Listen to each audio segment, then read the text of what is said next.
back to EDH Deck Building. I am your host, Demo, and I'm talking about these new legendary creatures from March of the Machine Aftermath. It is a new set coming out already that is connected to, obviously, the March of the Machine that we just got, and there's a bunch of legendary creatures in this set. It's not a very big set, so a lot of legendary creatures for such a small set. So we got a lot to talk about. Let's get right to it. All right, we're going to start out this time with Rocco Street Chef. So we got another Rocco, red, green, and a white. So same colors as before, Naya colors, Elf, Druid, 2/4. At the beginning of your end step, each player exiles the top card of their library. Until your next end step, each player may play the card they exiled this way. Okay. Whenever a player plays a land from exile or casts a spell from exile, you may put a +1/+1 counter on target creature and create a food token. Okay. Funny enough, the original Rocco, when they made it, I was like, how come this guy's not dealing with food tokens? It seemed like that he's a chef, right? So shouldn't he be dealing with food tokens? That seemed like a little bit of a flavor fail, in my opinion. Like he should have summoned a creature and then created food tokens equal to its power or toughness or something. But here we're actually doing that. So on your end step, each player is going to exile a card, so your opponents and yourself, until your next end step. So this is giving the advantage. You're not going to get a big advantage off of this because obviously on your end step, if it's a land, you can't play it.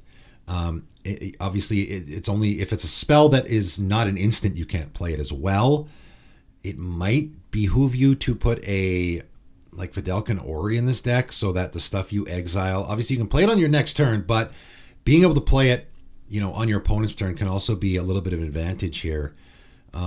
Your opponents are going to get the advantage because they're going to be able to use that stuff first, right? The guy who's in next turn order is going. He just exiled the card, and now on his turn he can play it. Each player may play the card exiled this way until your next end step. So obviously until the next card get exiled. There's a little bit of a huggy effect here, which people usually like. It's like a K&T a little bit where it's, people don't want to remove it off the battlefield, because they're actually getting a little bit of a, they're getting to draw extra cards and play extra lands. So that can be a little bit of an advantage for you. The build around here, though, is definitely going to be that last ability whenever a player plays a land from exile or casts a spell from exile. So this commander is going to be amazing against a Prosper deck, right? Because, of course, they're going to be doing that a lot. In any deck where they're doing stuff from exile, there's quite a few commanders there that are doing that. This is going to be benefiting greatly off of it. Obviously, the first ability and the last ability play into each other, but I sit down at a table, my opponent's playing Prosper or one of those, or Ruth maybe, right? One of those other commanders that is playing from exile a lot, which there is a ton of commanders that are doing that now. You're going to be benefiting from it, right? You're going to put a +1/+1 counter on target creature and create a food token. So if I'm building this deck, I think what I will be building around is, putting counters on your creatures. Obviously, you can put a Hardened Scales in here, I guess. You could put an Incubation Druid in here because that wants counters on itself. Any creature that wants counters on itself, of course, is going to be good. You could do like Together Forever. There's lots and lots of support you could do there for as far as I'm putting counters on my stuff. There's just tons of support. If you want to go the more interesting route, I'm creating food tokens. And there's a couple things you can do here. You are creating artifact tokens. So you could go down that road a little bit. Food tokens aren't great. Of all the tokens we have out there, the artifact tokens, treasure tokens are probably the best, then clue tokens, then blood tokens, and then food tokens are probably last. Paying that mana just to gain 3 life isn't super great. I will say putting stuff like Thran Turbine, as I suggest all the time, whenever you need some extra colorless mana, Thran Turbine just becomes on my upkeep, I gain 3 life because you just use that mana to crack a food token. Braid of Fire will also work this way, where it's just giving me free mana on my upkeep that I can use to crack those food tokens. But you can also you can do a little bit of a life gain theme here, I guess, too. Maybe you could put a Well Lost Dreams in here. But you could also do a Goblin Welder maybe scenario, or Trash for Treasure, that kind of stuff, where now I can sacrifice, because I know I'm going to be getting lots of food tokens all the time. So I'm always going to have lots of artifacts in play, lots of token artifacts that I can be using for other stuff. So you could do a little bit of an artifact theme. That would be the more interesting way to go here, I think. Again, this works really good against all those decks that are doing stuff from exile. But on top of that, I can build around that last ability quite a bit, I think. Really interesting commander for sure. All right, we have a new Plarg and Nasari, 3 red, Orc Efreet 5/4. So they're doing the partner up thing here that we saw, of course, in March of the Machine. At the beginning of your upkeep, each player exiles cards from the top of their library until they exile a non-land card. An opponent chooses a non-land card exiled this way. You may cast up to 2 spells from among the other cards exiled this way without paying their mana costs. So speaking of all that exile tribal stuff, here we go again. And very similar too. So at the beginning of your upkeep, each player exiles cards from the top of their library until they exile a non-land card. Everyone's going to be taking part here, including yourself. So an opponent is going to choose a non-land card exiled this way, and you may cast up to 2 spells from among the other cards. So in other words, if your opponent is going to choose the card they don't want you to have. Right? So it's a little bit of a fact or fiction sort of scenario here, which is kind of neat. What you're going to have is, someone's going to exile an Expropriate or a Rise of the Dark Realms off the top of their library, and obviously they're going to pick that. They don't want you to have it, right? So that's probably the scenario here. So it's a neat little political sort of scenario. Also, it's going to make it so it's not super overpowered, where you're very easily going to get, an Expropriate and a Rise of the Dark Realms. Instead, you'll just get one because they'll choose the one they don't want you to have. I like the giving your opponent the choice to not let you have the real powerful option there. Pretty neat commander. Again, we are doing the cast stuff from exile, so you can do all of that. I really like this a lot. This is a really neat commander. I don't know if there's a whole lot of build around here.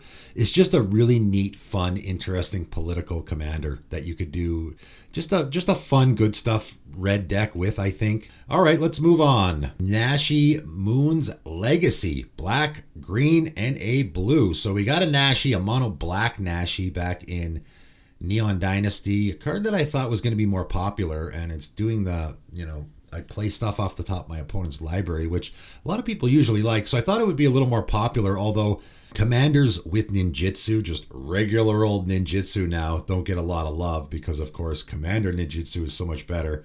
Still think it's a pretty good commander. Now we have a Sultai version. And of course, Sultai, really popular color combination in the format, so that's already going to be helping out this commander. What is it doing though? Rat, Shaman, 3/4, Menace, Ward 1. And whenever I see Menace on a commander, right? Whenever I see Haste or Menace, I'm always thinking there's probably some attack thing going on here. Almost guaranteed, right? Whenever Nashis Legacy attacks, exile up to 1 target legendary or rat card from your graveyard and copy it. You may cast the copy.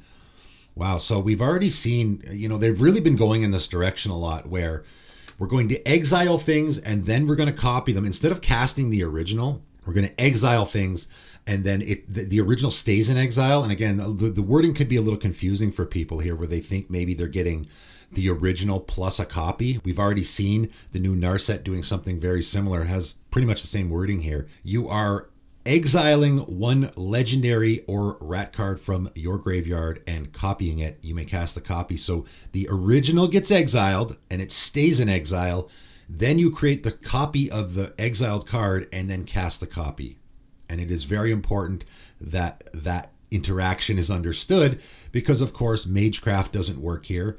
Twinning Staff doesn't work here. Those things want you to be copying spells, and you're not copying a spell here. You're copying a card, and then you're casting the copy. Other than that, we're doing Rat Tribal here a little bit, obviously, and then we're doing Legendary Tribal. I think I like the Legendary better.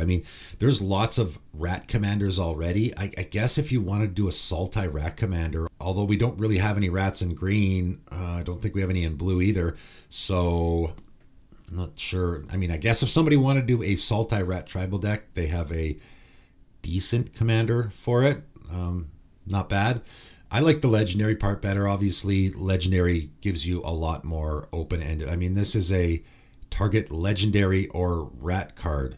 So that means it doesn't have to be a creature, right? It can be any legendary. You may cast the copy. So if it's a land, I guess you can't do anything, right? You could exile the land from your graveyard, but what good would that do? Because you can't cast it. Tormod might be a neat fit in here because you are exiling cards from your graveyard repeatedly. So you'll get that zombie token whenever you do so.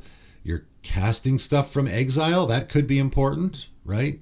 Always you should be keeping that in mind with this particular wording, right? Because again, that as far as I know anyway, I'm pretty sure that's how it works. You copy the card in exile, and then you cast it from exile. So this is going to trigger stuff that says cast from exile.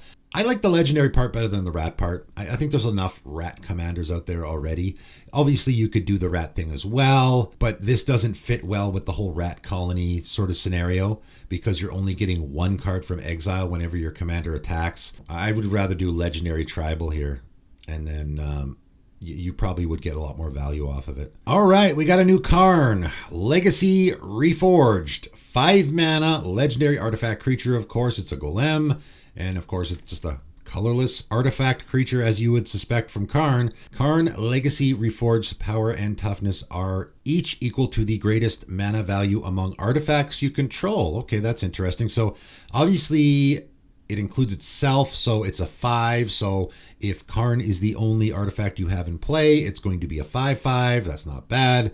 And if you have something that costs 7, it's going to be a 7/7. At the very least, it's going to be a 5/5. That's pretty good. I don't know if you want to build around that, though, because obviously there are easier ways to make your commander's power and toughness bigger than playing really expensive artifacts. It is a nice little bonus, though. At the beginning of your upkeep, add colorless for each artifact you control. Okay, so it's a Blinkmoth Urn, right? This mana can't be spent to cast non-artifact spells, so not necessarily a Blinkmoth Urn. Until end of turn, you don't lose this mana as steps and phases end. Okay, so yeah, very similar to a Blinkmoth Urn where you're getting that mana on upkeep. Obviously, Blinkmoth Urn gives it to your opponents as well, but here it's only giving it to you.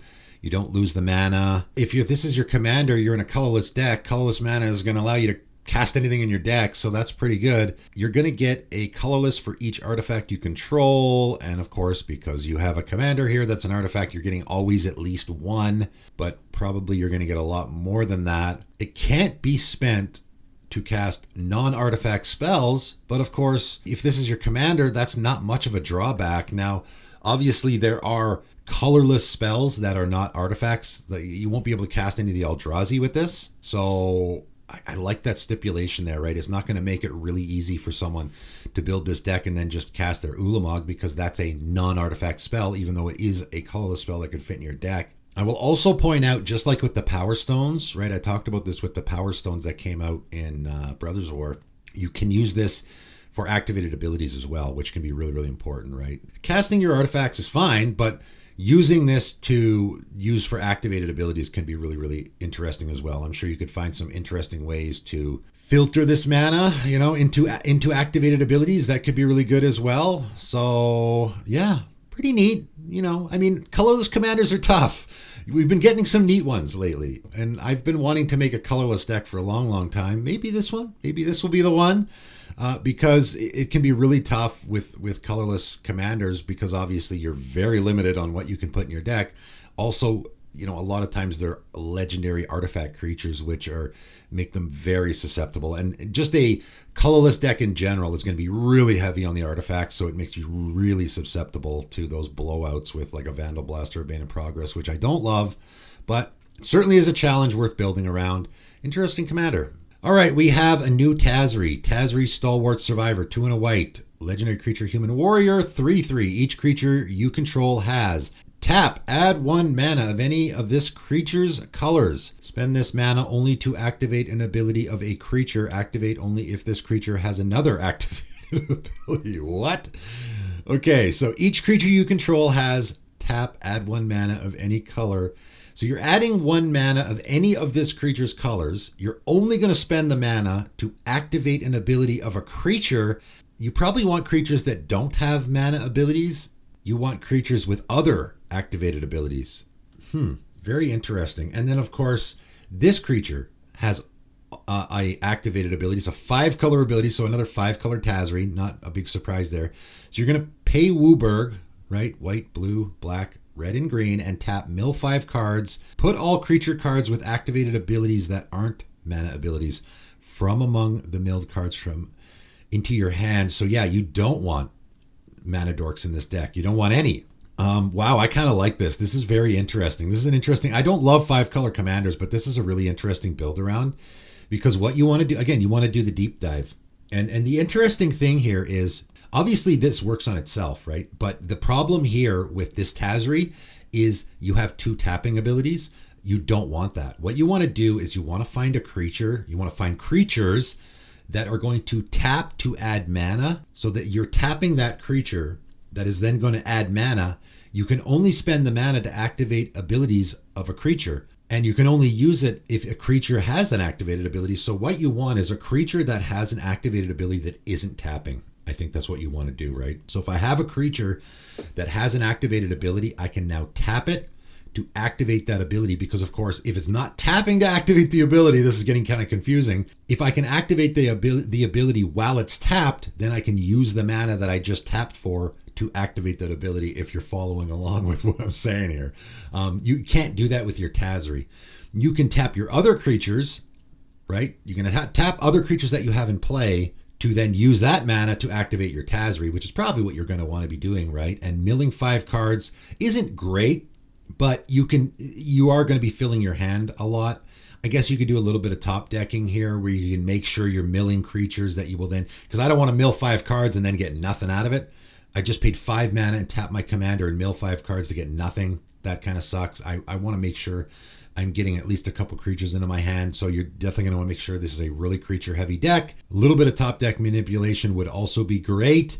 And again, I really like the deep dive of, I'm going to find all these creatures that have activated abilities, and probably if those creatures, because you're tapping to add 1 mana of any of that creature's colors, you probably also want creatures that are a lot of colors, because if a creature is, if I have a 5-color creature, obviously it's going to tap to add 5 colors. You want creatures with activated abilities that probably are as much colors as you can, but are not mana dorks, right? That's sort of the tricky part here. So you don't want a Bloom Tender in here. Putting a Bloom Tender here would serve no purpose, because your creatures are already going to be tapping for mana. So you don't want creatures that are mana dorks. You want creatures with really interesting activated abilities. I think this is a really interesting build around for sure. All right, that is it for today. 5 more interesting commanders from March of the Machine Aftermath. I think this is probably the last spoiler video I will be doing from this set. It's not a huge set, but we do have a lot of legendary creatures. Let me know what you guys think in the comments below. That is it for today, and thanks for tuning in.